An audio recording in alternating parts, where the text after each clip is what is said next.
We're here for the long haul because this is home. This isn't, an appliance that they purchased or something very transitory. This is the most important place in most people's lives.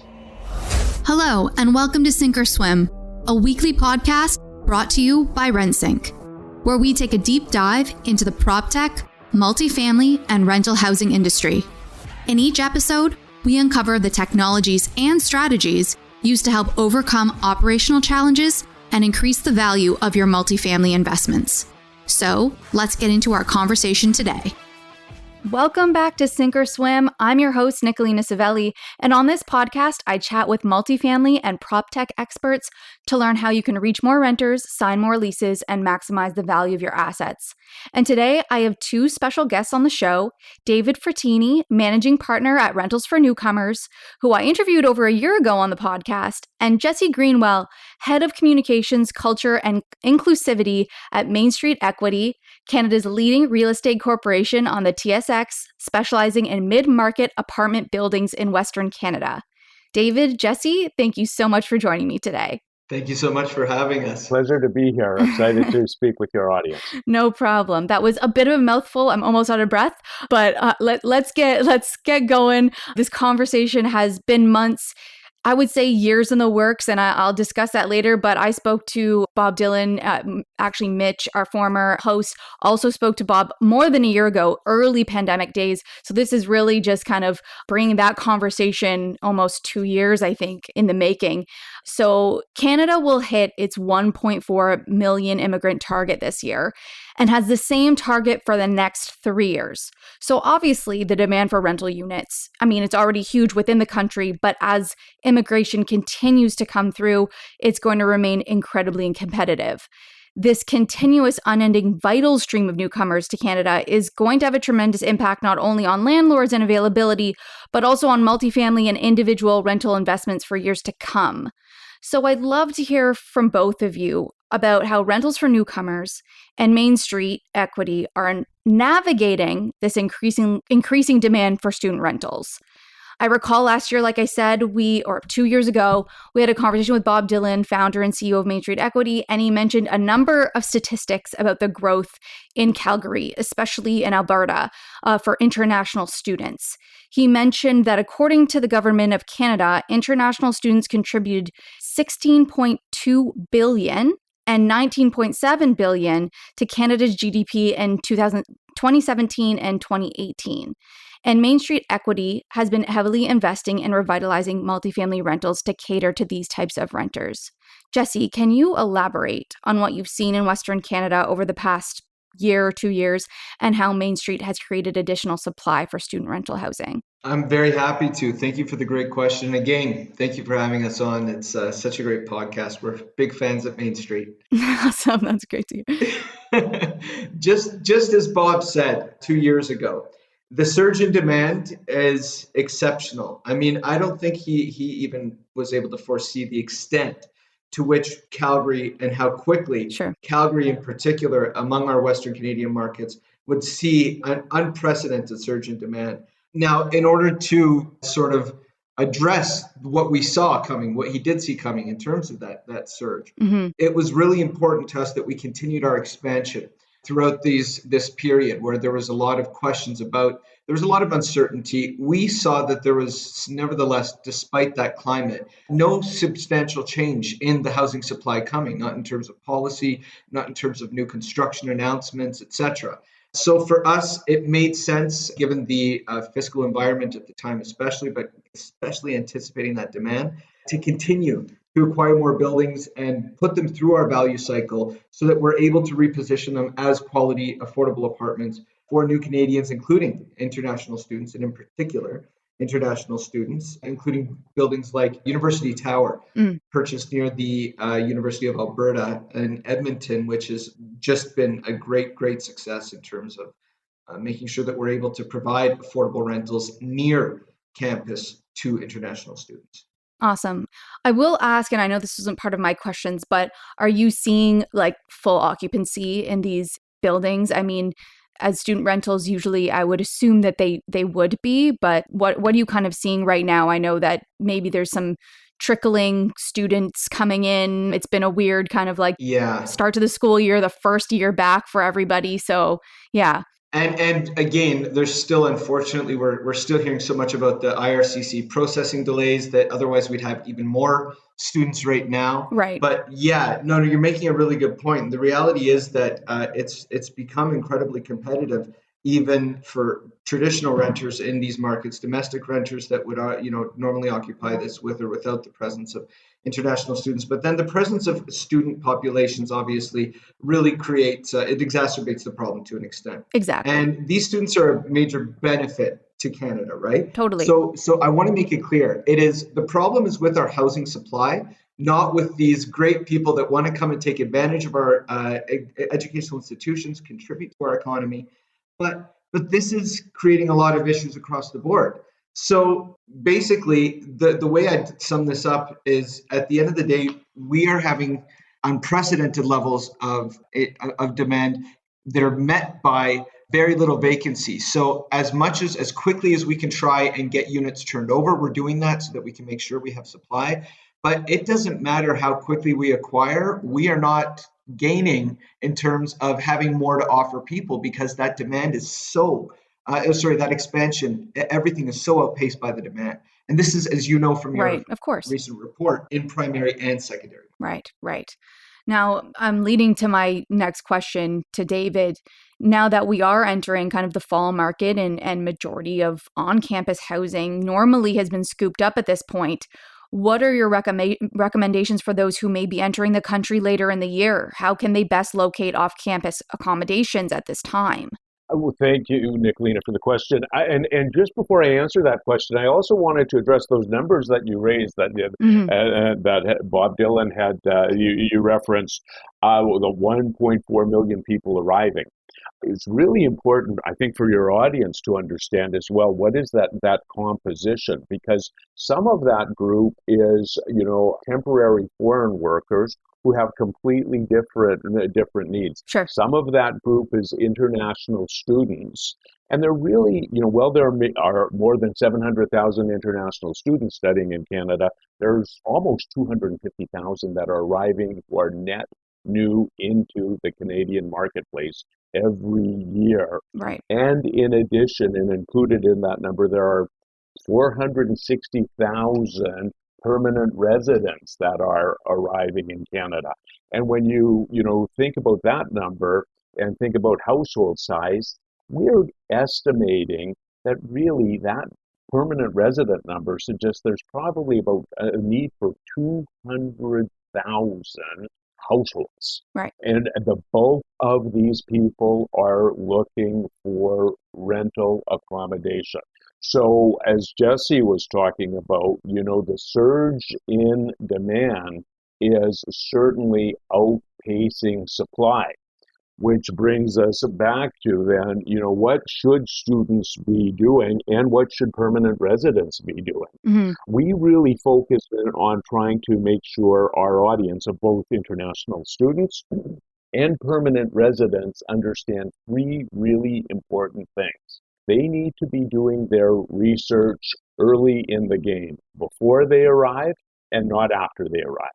So they need to research the marketplace in which they intend to land. Mm-hmm. Secondly, they need to really understand how they have to sell themselves as potential tenants and valuable tenants right from that initial inquiry. Mm-hmm. And thirdly, when they arrive for that meeting with that discussion with the landlord, they better be prepared. Landlords have the pick of the crop. So you need to understand, what does the marketplace look like in the first place? Mm-hmm. How do you make sure you get the attention of that prospective superintendent who's evaluating that first inquiry?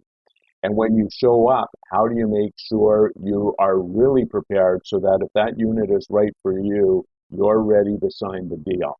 Those three things are really critically important for our audience, whether they be international students Mhm. or permanent residents. And we're really working hard to make sure that our audience understands each of these three stages. And we go into great detail, both on our site through webinars that we conduct, etc.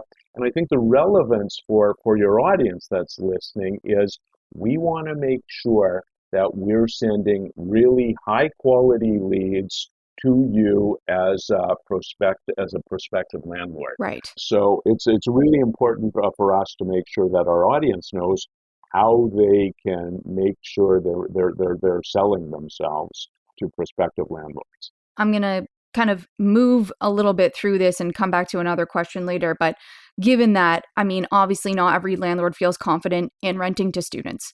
So how can student renters best secure a rental with prospective landlords? Like what are the steps they need to take in order to really shine and be seen as quality and not potentially delinquent renters? Either of you can chime in. I'm sure you both have knowledge on this, but Jesse, by all means, go ahead. Of course, and he knows my passion for this particular question only because we've recently had a discussion around it ourselves.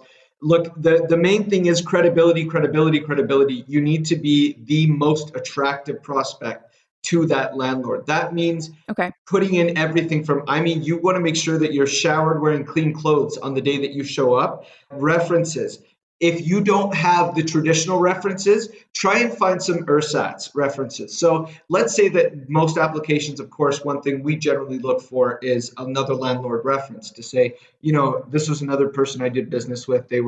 My experience with them was they paid on time, blah, blah, blah. Well, many newcomers obviously don't have that. And they also don't have credit established in Canada. Sure. So in that case, I would say, whatever you can get. If you can get letters from your teachers back home saying you were a quiet student, that should address some of the concerns that people generally have about students. If you are working, you've landed in Canada and you've managed to obtain employment before you found a permanent home, but you know what I mean, a rental home. It's literally anything you can do to make yourself stand out. Have all of your financials easily presented. That means if you're showing financial account statements, from another country in another currency, even have a Google printout next to it showing a date and time, what the currency was worth, and what it translates to Canadian dollars.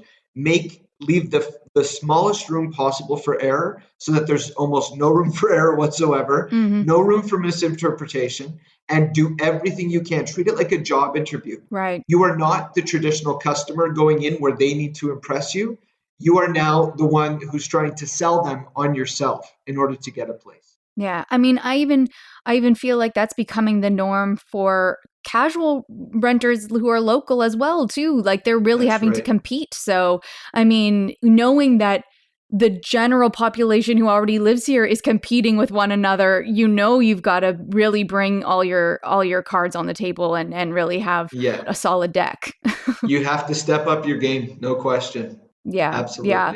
And I will ask Jesse, what are some of the protocols you are taking to safeguard against potentially delinquent renters? So for us, there's obviously there's a number of things that we put into place. We do run credit checks. We do get landlord references, etc. But of course, with new Canadians, that's it's much harder for them. They don't have the credit history. So we'll bypass it, but we generally try and take a more holistic approach to those applications. We want to see why they're in Canada. It's important to remember as well, landlords should know, by virtue of having study permits, work permits, whatever, a degree of vetting has already been performed by the government of Canada. And I doubt that most landlords, as proud as we are of our internal systems and our teams, I don't think we have resources that outstrip them on evaluating prospects in that sense. Sure. We also, though, work with a lot of excellent partner agencies. So while Rentals for Newcomers are a great example of a partner agency in one phase of the process, there are other partner agencies as well. For instance, when we had Ukrainian refugees coming in, so their first point of contact will generally be Ukrainian Congress, who may then refer them to a city-based thing. And so through the referral through those programs, they're also further vetted a little bit, right? Of course. If they, they're making sure that they're presenting the best prospects. So Sure. it's honestly, it's in every situation, it's a little bit unique, and we try and make sure that we're doing whatever we can to give each application the fairest, fullest evaluation, because it's also in our interest to make sure that we're not losing a great prospect, right? Of course. Yeah, absolutely. Yeah, you don't want to overlook someone that could be a long-term renter for, in one of your Main Street buildings for, 10, Exactly. 15, 20 years. You never know, right? We've got some people who've been in the same place that long and longer. Yeah, absolutely. Yeah, absolutely. Another question for you, Jesse, and this will be the last one till I move on to a question for David. But how are you best reaching your ideal renter profile with your marketing right now? We are a marketing podcast as well. So I'd love to hear kind of how you're reaching them and kind of letting them know we are open to student renters. We are, this is what our bread and butter is these Yeah. type of young up and coming renters. So yeah. So, of course, a big part of that, I mean, we use every avenue available to establish a really strong brand identity that lets people know who we are, so they can already kind of tell that we're a good fit, and that we have buildings everywhere helps as well. We're not like other companies in a lot of the ways we do business. And that's one big thing, I think. But we need to communicate that, of course. So how do we get that message to market? That is through stuff like our partnership with RFN, where we co-produce content to some extent. We'll work with them, they'll work with us, and together we're able to get that message out to our target audience. We also, of course, social media is absolutely huge. So whenever someone is going to our Instagram, there's a lot of companies, and you can take a look at their social media, and it's basically just, here's something we want you to know. Here's 10 days that we thought we should recognize on social media. It almost looks like a calendar with a few employee photos scattered in. And so we've really tried to take a different tack. And we've tried to say, look, it's not about what we want you to know about us. Right. It's what do you need to want to hear from us? What do you want to know about us? We really try and take that customer facing perspective, take the customer's perspective. So that means content designed to inform people about renting in Canada. We've got lobby screens, a partnership with a company called Vertical City that puts screens in our elevators and many of our lobbies. So we have multiple ways to communicate there as well. And what's interesting is we can, based on the linguistic, whatever language is more dominant in a certain building, we can make sure that we're serving all of our clients. And that includes referral business, which is also a great way of getting people in who are coming from tenants that we generally already know are good tenants, tend to have great friends, right? Great customers have great friends as well. We've taken a much more sort of gentle tone with a lot of our communications to customers since I've started working on communications here a few years ago. We really are trying to be, again, more empathetic. We want to work through this with them. We're here for the long haul because this is home. This isn't, an appliance that they purchased or something very transitory. This is the most important place in most people's lives. Yeah. Beyond that, we make sure that we are inclusivity stickers and things to indicate everyone is welcome at all of our buildings. I think that puts us kind of a notch above a lot of the competition, not to denigrate whatsoever. That's unique. I haven't heard that one before. You'll find that sticker on every Main Street building, and it's to demonstrate that inclusivity and to say everyone is welcome here. But it also lets everyone else in the building know everyone is welcome here. So your ideas that might be less welcoming to other people can stay in your home, in your head. But really, we want to have a great community here where everybody feels safe and welcome. Also, again, it's those organizations I mentioned previously, partnering with a lot of those groups like Calgary Catholic Immigration Services, the people who are on the ground as well. That's been incredibly helpful because they're able to take our message forward. And we don't give them a script or any sort of key. We just say, tell them the truth about your experience with us. Tell them what has happened. And it continues to drive people to us. The last thing I would just mention is something incredibly basic. And we put a lot of thought and strategy into where our signage is. We make it easy to find us, easy to know where our locations are. And if you're interested in the location, we make it easy to rent there. And I think there's something about just having your brand, the address, and the phone number in very clear letters, and the website, of course, URL, in very clear, basic format so that you're not putting all this copy and that on there, so that you're reaching the maximum audience possible with impactful branded signage. We get a lot of business that way as well. Old school, but still works. No, it works for sure. And I do agree with you. I mean, I'm a copywriter slash communications person and marketer. So I always struggle often with trying to, explain that you don't need a lot of copy to get the message across. Like you just need your main points. Where do you want them to go? That's the goal, right? You don't need to have 8 different benefits and takeaways on your billboard. You just need that call to action and make them visually engaged. So I think that it is, it is boils down to the basics, right? Sorry, but just to say, because the visual engagement, meeting them where they are, that's one reason that one thing we've been doing a lot of lately, and it's just resounding success, is we have one of our own marketing people who was an international student themselves, Addie Brar, just an absolute expert in the area. We've got him making TikToks for us with just a series of them addressing different questions that people have, but also kind of giving the insights from the experience that only someone who's gone through it has done. So they know that we get it because we are a company that is comprised of immigrants. We are a company that is comprised of Canadians of all kinds.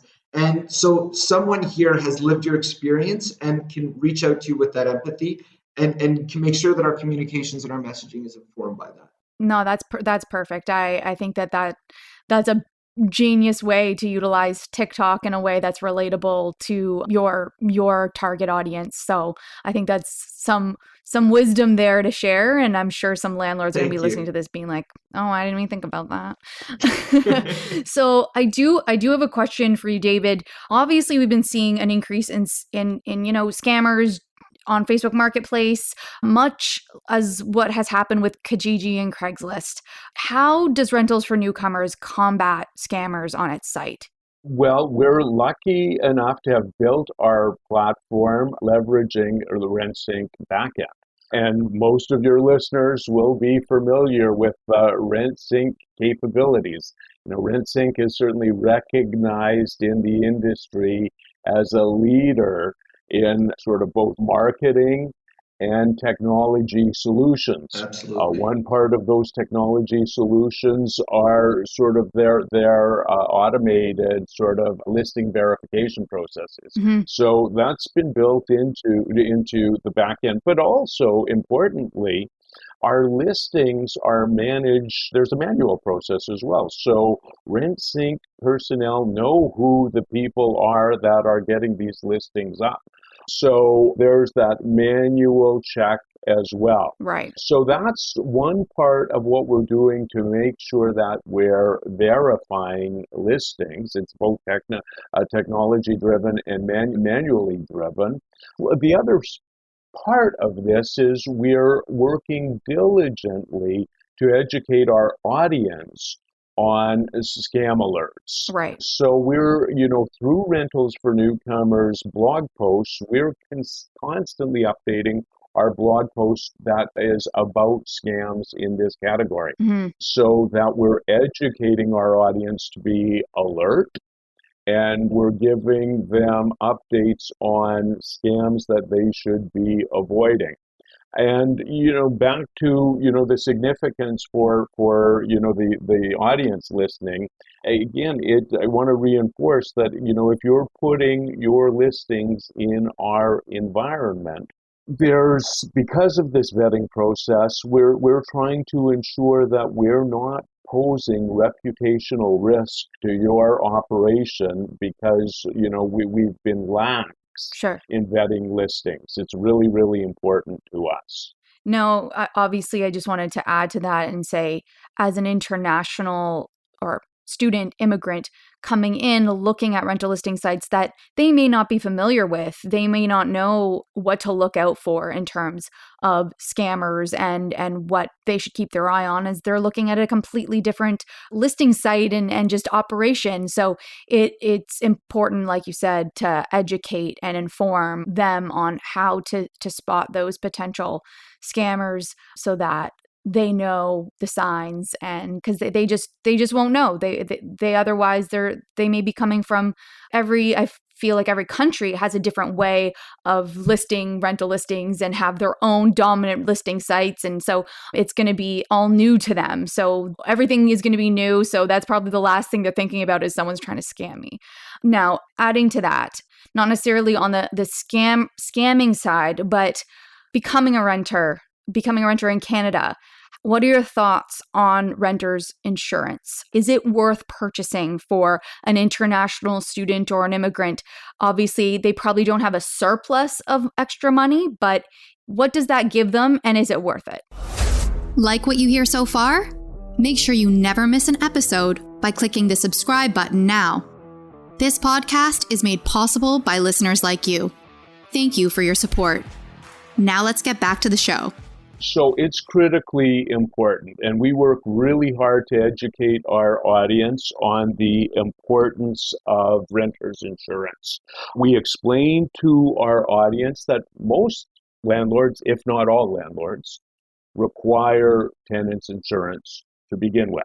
Okay. We educate our audience on why tenants insurance is of benefit to the individual renter as well as the landlord, right, but why it's important to them as a renter. So we really want to make sure that they understand that.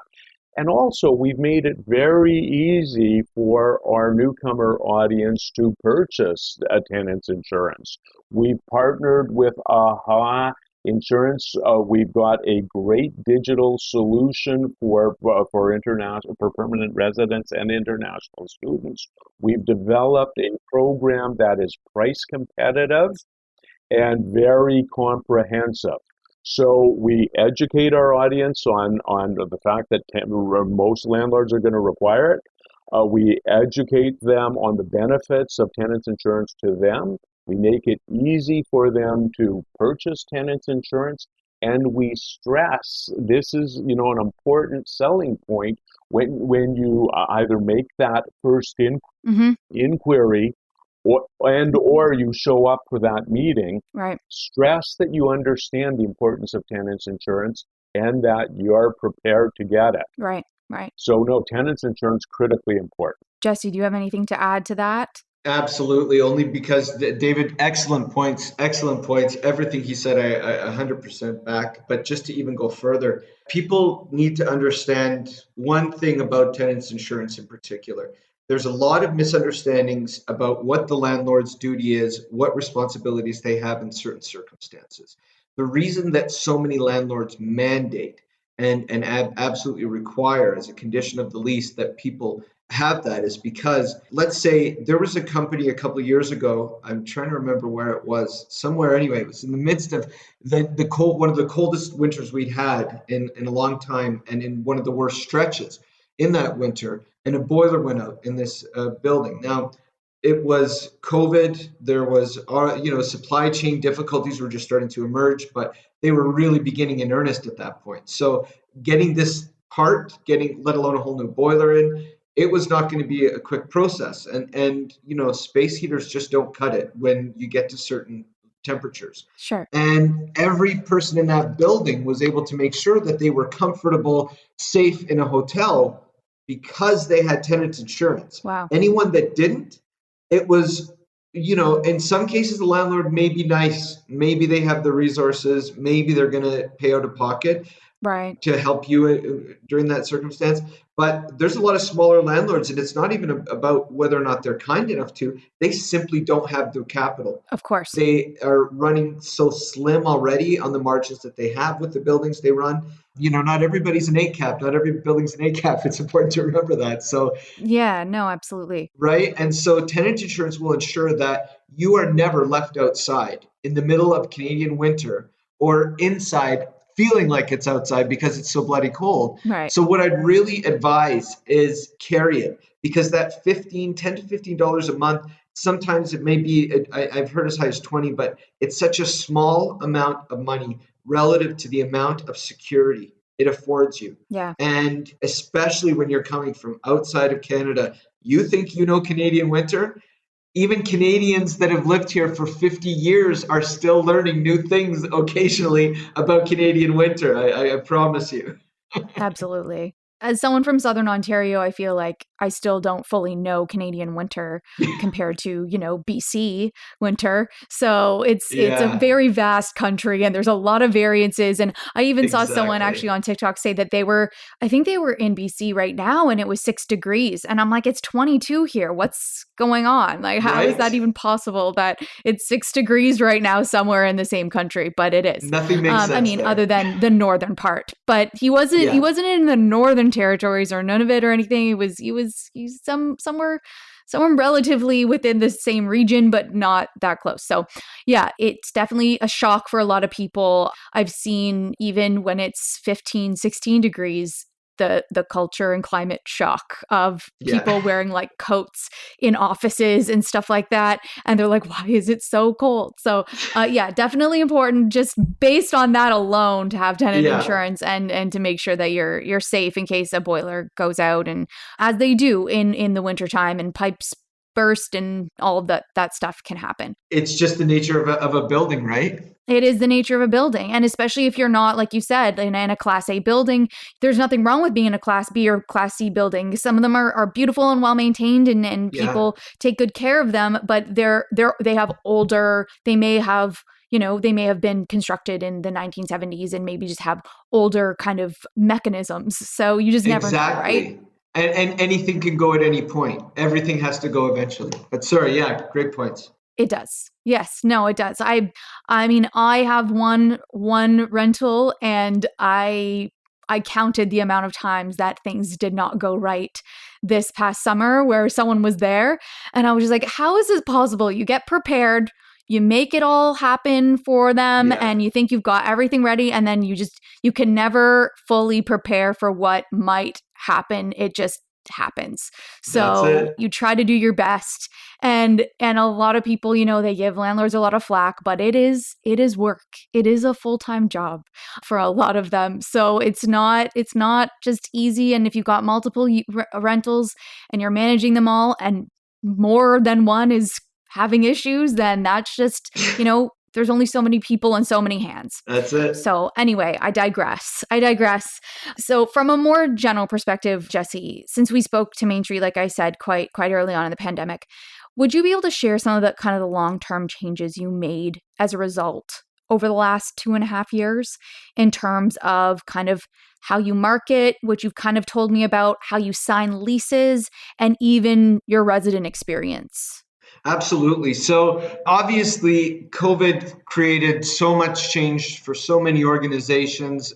A lot of everything shifted remotely, as we know, to the greatest extent possible. And that included viewings of apartments, showings of apartments, but in many cases, even rentals, because people were, there was occasionally you'd have a well-funded sort of adventurous student who was hoping that their application, that they would be able to get over to Canada. And so they were willing to pay the first month's rent just to make sure that they could secure a place because they were worried about the market conditions and that. So you needed to have, you had ended up doing a lot of sort of bespoke, sort of specially tailored sort of rentals during that time. But there's only a certain number of those policies that really persisted and have become almost a course of doing business. So I would say virtual showings and renting remotely, huge. We've accelerated, in fact, because of that, the implementation of our online application software. Now, we do have a variant of an online, it's sort of an ersatz online applications that's been in place since COVID started, but it's not fully integrated with the rest of our management system. So we're getting that official implementation, and then it'll be just a seamless process for everybody. At present, though, we're proud that it's at least seamless for the customer. Right. Beyond that, we have, I have to say, resident experiences have remained relatively consistent just because we're already a company that does full service, everything in-house. We stepped up our sanitization throughout that period. Mm-hmm. But one thing I would say is, again, that more frequent cleaning that has stayed. We've also created with our acquisition streak a lot more options for transferring. So as jobs started to, employment situations became really volatile and the employment market became really volatile over the last few years, people need to be able to move and transfer sometimes. Now, less so with students who are generally in one building because it's close to the school. But other newcomers, David, I'm sure you're having similar feedback on your end, are also in a position where they may need to move for work. Maybe even it's just across town. Sometimes it can be to another province. Right. And with a company like Mainstreet, because we've been on these acquisition streaks, because we're at, I believe, nearly 16,000 units at this point, we can help them to make sure they're doing that without incurring the financial penalties of lease breaks, without all the headaches of, right. Is this company going to be, they're moving within the same company. It's nice, seamless process for them. Also, just for the number of people that, because of inflationary costs and the pressure that's put on their households, sometimes some people need to downgrade. They need something that is maybe just, it's a little less than what they would prefer, but it's still a very comfortable quality place. We can accommodate that because we have so many types of mid-market residential buildings and properties as well, including our heritage collection. So that's one thing students really seem to like, I'll say. But really, it's just about being responsive and building in proactivity, but at the same time, and I realize how counterintuitive it sounds, proactivity in terms of making sure we're anticipating whatever we can, but responsiveness and making sure that we are immediately creating solutions for anything that we didn't anticipate. And of course, in the rental business, as you know, so much is not easily anticipated. Of course, yeah. But having the right people on the front lines on that are probably crucial as well to being able to handle those kind of situations and work under pressure. And our ground team have been incredible. 90% of the solutions come to the executive from the ground team. And that's one reason that it's so important for us to have an open door, non-hierarchical. That's the way that Mainstreet is structured. Bob has always been passionate about that. Mm-hmm. It also promotes that inclusivity that we're so proud of. But that's the whole thing, is team feedback, factoring that in immediately. Good point. Awesome. Now, this is almost my last question, and it's a very simple question. It's to David.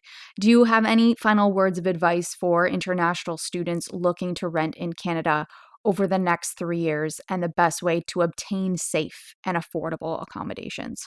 Well, I'll reiterate, the things that we focus in on.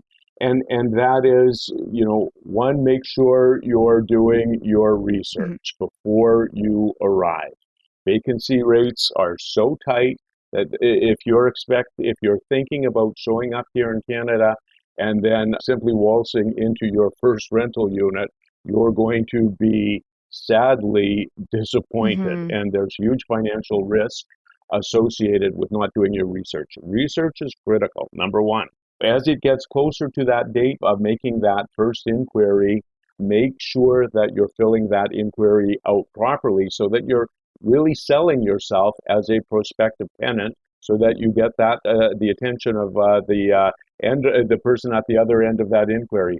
So selling yourself as a prospective tenant, really important. And 3, when you arrive for that first meeting, make sure you show up prepared for that meeting. Can't reinforce those 3 steps enough. As well, we've always encouraged people to be diligent, make sure that they are up to date on the latest scams, because scam artists are changing all the time. We always say, it's not an endemic problem, but when it happens to you, it's a really big problem. So make sure that you're constantly aware of what's going on in the marketplace.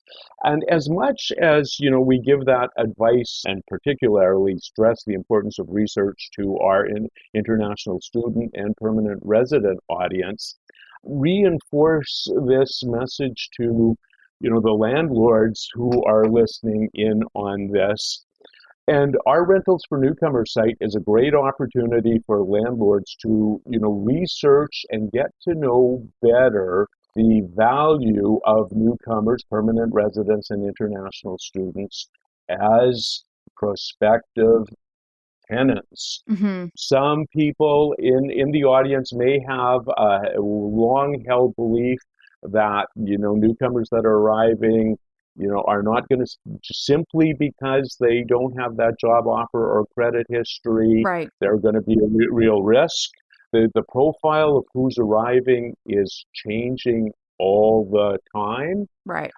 There's a real return on investment opportunity with this audience, I think we only have to look at Mainstreet Equity Corp as, proof of that. Mm-hmm. Their financial performance as a publicly traded company shows that you're able to make money on a strategy of accommodating newcomers and international students.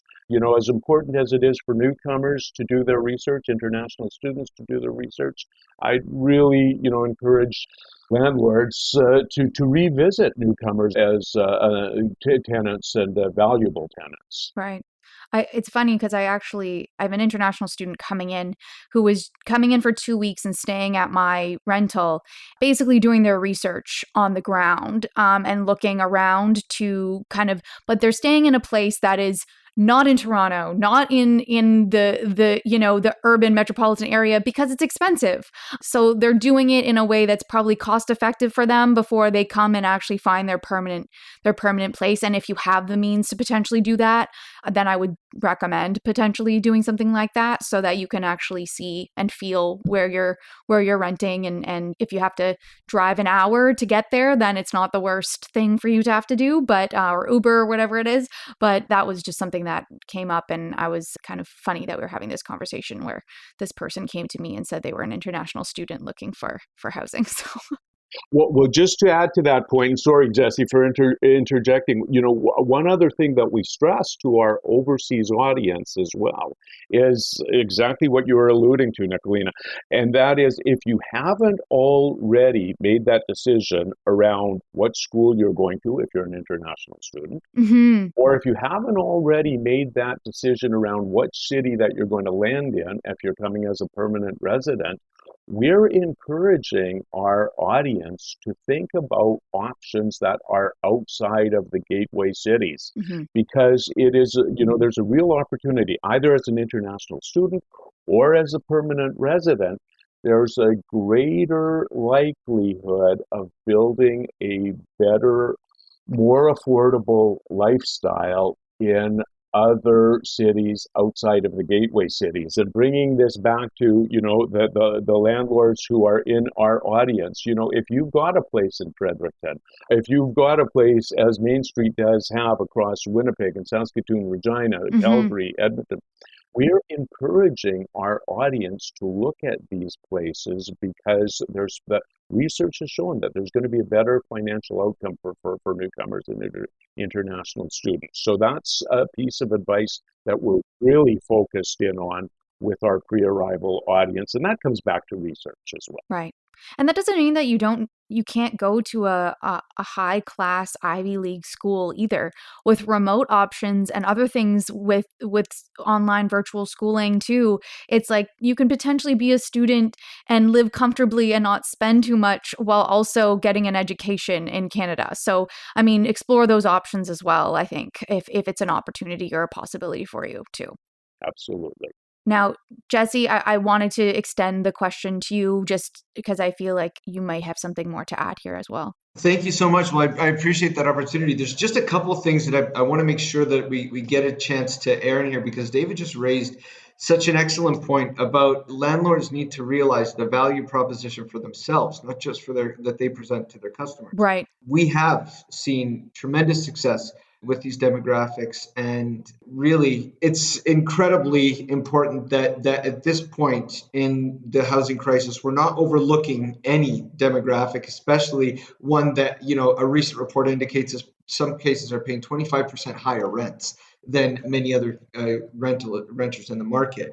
But I think the key issue that we need to really drive home here is that at the end of the day, the reason you need to plan ahead, the reason you need to stand out, the reason we need landlords looking at these prospects with new eyes and with getting rid of some of the maybe old myths, et cetera, that are associated with student rentals is because we have no new supply coming online that's anything significant enough that we can speak about it. CMHC, the Canada Mortgage and Housing Corporation, said in June that 3.5 million more homes need to be built by 2030 to reach affordability. We're miles away from that, first of all. We know that.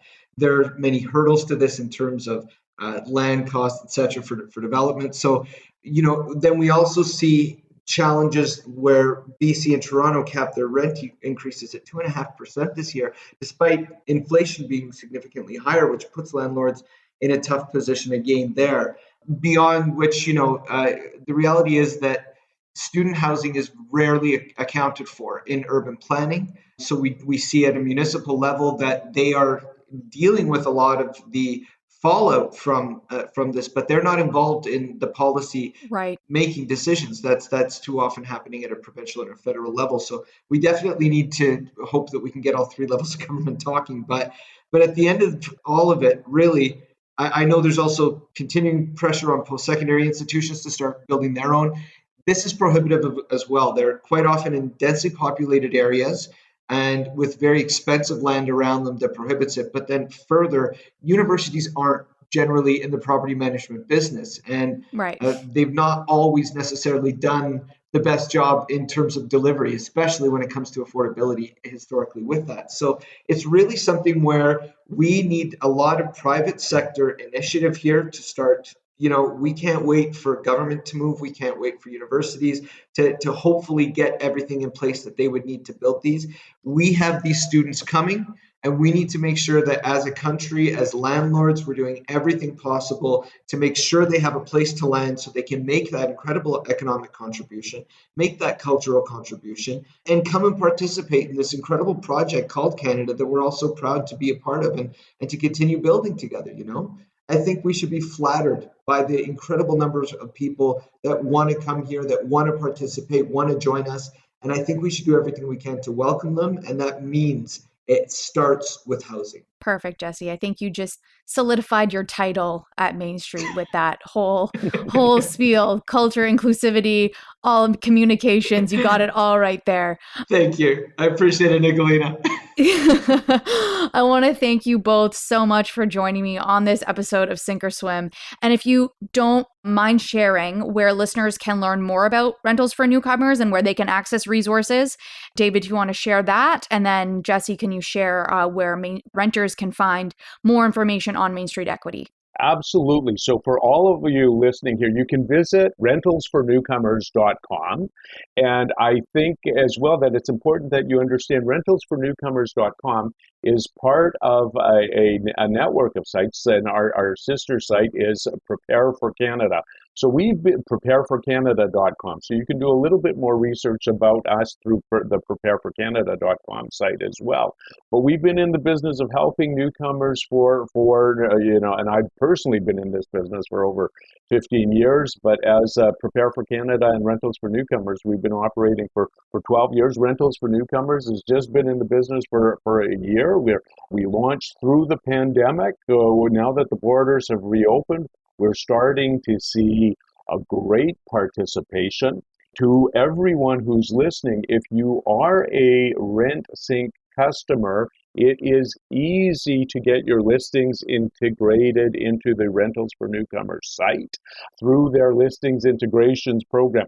Our listings are free. So if you're prepared to entertain newcomers as tenants, get your listings on our site for free through the listings integration. And I'm just going to close with one, anecdote. We previously, Nicolina and Jesse, you were both talking about the benefits and the economic impact of newcomers. Just to illustrate that, we'll give you an example of a newcomer who showed up here in Canada. And I've mentioned this example to Jesse before. He and his wife arrived on Christmas Day in 2021. No job offer, no credit history. But we know what it's like arriving, at that period of time. There's a slowdown around, everything. Employers looking to hire. There's a slowdown around everything, hiring, housing, everything. By mid-January, when the HR departments were open and active for business again, this guy had been knocking on doors. He was at his desk in his first job in Canada by February 1st with a great paying job as a project management manager in a big food distribution company. And his wife, who was a chemical engineer, landed a job, not as an engineer, but in a related field a couple of months shortly after that. And they had knocked on the doors of 9 organizations before someone said, we'll give you a chance. And I think, for those 9 doors that were knocked on, that the doors were slammed on this fellow's face and his wife, you lost out on an opportunity for a client who, has home ownership in his line of sight 3 years down the road. Sure. He's going to be a great paying customer that is not going to risk his credit history, of course, because of that goal. Yeah, absolutely. So really want to reinforce the value of these people as tenants. And I think that example just illustrates that. Absolutely. Definitely. Okay, Jesse, can you share with us how people can get to know and connect with Mainstreet and get to know your buildings and all of that if they don't already? So the best place to learn about the company and see everything that we have to offer is mainst.biz. That is our website. So mainst.biz. But I also want to just say to any other RentSync customers, first of all, obviously, we're huge fans of RentSync. We've had nothing but great experiences. Same with Rentals for Newcomers. There's a reason that we work together so frequently on projects, and it's not because RFN doesn't deliver anything. It's because they deliver everything and they're excellent partners. But Nicolina, the other thing I really just want to make sure that everyone knows is the most exciting and fun place to find us, and please make sure you're follow, subscribe, is on our socials. Find us on Instagram. Find us on Twitter at Mainstreet. If you go to mainst.biz, you'll be able to find the links to all of our socials. We've just made a couple changes, but we're on Facebook. We're on TikTok now. We'd love to show you some of Addie's incredible tips for student rentals. So yeah, come and find us. Yeah, I think I'll be going to follow him. Yeah, after this. About time. Awesome. Thank you both for sharing all your knowledge and wisdom with us today and for taking the time to join me on this episode of Sink or Swim. And until next time, keep swimming. You've reached the end of another episode of Sink or Swim. Make sure to visit us at rentsync.com/podcast to access show notes, key takeaways, and where you can sign up to our newsletter to receive free bonus content. If you found value in this show, please also remember to rate, review, and subscribe. Don't forget to join us next week for another episode. Thanks for listening.